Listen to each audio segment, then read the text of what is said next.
Hello दोस्तों, हमारे YouTube channel S and D academy में आपका स्वागत है। हाल ही में गवर्नमेंट ऑफ इंडिया की तरफ से जो अनुचित विज्ञापनों पर अंकुश लगाने के लिए कुछ दिशा निर्देश जारी किए गए हैं, तो चलिए जानते हैं इसके बारे में डिटेल से। ये न्यूज़ चर्चा में इसलिए रही क्योंकि केंद्रीय उपभोक्ता संरक्षण प्राधिकरण यानी the central consumer protection authority, जो कि उपभोक्ता मामलों के मंत्रालय के अंतर्गत आती है, ने हाल ही में झूठे या मिसलीडिंग एडवर्टीजमेंट को रोकने के लिए कुछ दिशा निर्देश जारी किए हैं। तो चलिए जानते हैं ये CCPA यानी the central consumer protection authority क्या है। सेंट्रल कंज्यूमर प्रोटेक्शन अथॉरिटी उपभोक्ता संरक्षण एक्ट 2019 के प्रावधानों के आधार पर वर्ष 2020 में स्थापित नियामक संस्था है।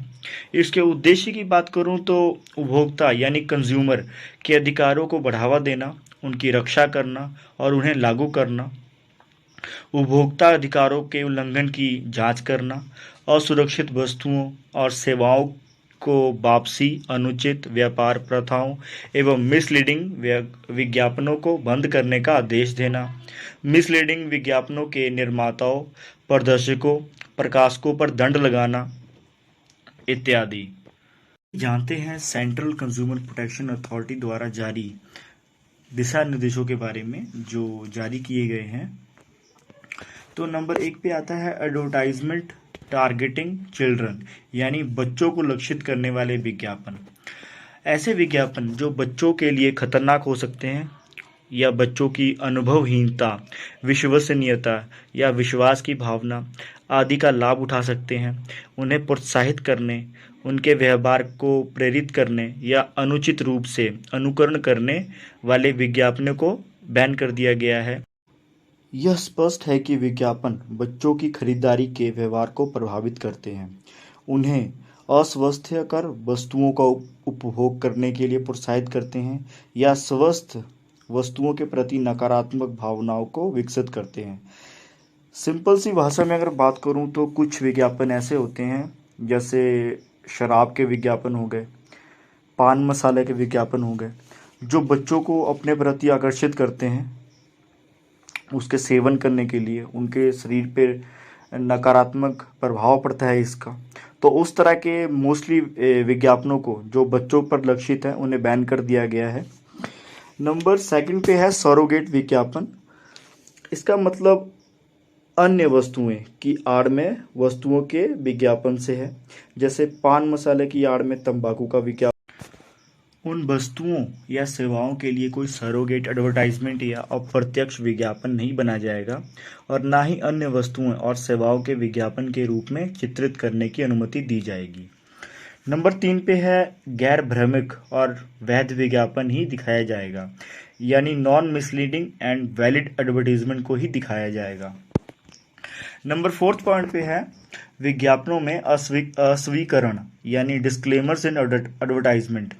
ऐसे विज्ञापन में किए गए दावों को स्पष्ट करने और योग्य बनाने या अस्पष्टताओं का समाधान करने के लिए विज्ञापनों में अस्वीकरण की आवश्यकता को भी पेश किया गया है, ताकि इस तरह के दावों को विस्तार के रूप में समझाया जा सके। इसके अलावा विज्ञापन दाता को ऐसे विज्ञापन में किए गए किसी भी दावों के संबंध में भौतिक जानकारी को छुपाने का प्रयास नहीं करना चाहिए, जिसके चूक या अनुपस्थिति से विज्ञापन को भ्रामक यानी मिसलीडिंग बनाने या इसके व्यावसायिक इरादों को छिपाने की संभावना हो। चलिए अब जानते हैं कर्तव्य के बारे में, यानी इसकी जो ड्यूटीज हैं इसके बारे में जान लेते हैं। दिशा निर्देश के अनुसार निर्माताओं, सेवा प्रदाताओं और विज्ञापन एजेंसियों को ऐसे दावे नहीं करने या विज्ञापनों में तुलना करने की भी आवश्यकता नहीं है जो वास्तविक रूप से पता लगाने योग्य तथ्यों पर आधारित नहीं है। इसके अलावा विज्ञापन को कंज्यूमर का विश्वास हासिल करने के लिए तैयार किया जाना चाहिए, न कि उपभोक्ताओं के विश्वास का दुरुपयोग करने के लिए या उनके अनुभव या पहचान की कमी का फायदा उठाने के लिए। चलिए जानते हैं दिशा निर्देश के जो इम्पोर्टेंस है उसके बारे में। दिशा निर्देश पथ प्रदर्शक होते हैं, क्योंकि वे विज्ञापनदाताओं के कर्तव्य को स्पष्ट रूप से रेखांकित करते हुए इम्पोर्टेंट उपभोक्ता संरक्षण अंतराल को भरते हैं। हमारा अगला पॉइंट है भ्रामक, प्रलोभन, सरोगेट और बच्चों को लक्षित विज्ञापन की समस्या बहुत लंबे समय से बिना किसी रोक टोक के चली आ रही है। इसके लिए भी दिशा निर्देश बहुत जरूरी है। दिशा निर्देश भारतीय नियामक ढांचे को अंतर्राष्ट्रीय मानदंडों और मानकों के बराबर लाने की आवश्यक कार्य कर। कुछ दिशा निर्देश भारतीय स्टैंडर्ड को इंटरनेशनल स्टैंडर्ड के हिसाब से मैच करने में बहुत ही इम्पोर्टेंट भूमिका निभाते हैं। हमारा अगला पॉइंट है जो मिसलीडिंग एडवर्टाइजमेंट है, यानी भ्रामक विज्ञापनदाताओं के खिलाफ ग्राहकों को सशक्त बनाने के लिए दिशा निर्देश बहुत इम्पोर्टेंट है। मौजूदा विज्ञापन विनियमों को लागू करने में आने वाली चुनौतियों को भी दिशा निर्देश के माध्यम से ही दंडनीय बनाया जा सकता है। चलिए बात करते हैं हमारे नेक्स्ट पॉइंट की। तो what are the initiative for consumer protection.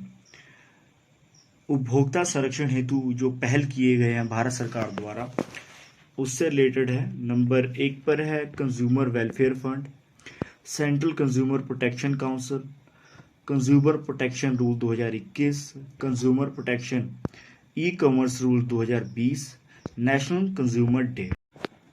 तो ये कुछ पहल किए गए हैं भारत सरकार द्वारा अपने कंज्यूमर्स के हितों की रक्षा करने के लिए।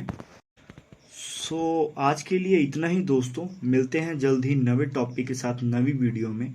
लेकिन अगर आप लोगों को ये वीडियो पसंद आई हो तो इस वीडियो को लाइक करें, कमेंट करें और अपने दोस्तों के साथ शेयर करें। और सबसे ज़रूरी बात, हमारे चैनल को सब्सक्राइब कर लीजिए ताकि आने वाली सभी वीडियोस की नोटिफिकेशन आपको मिलती रहे। तब तक के लिए आप लोग अपना ध्यान रखिए।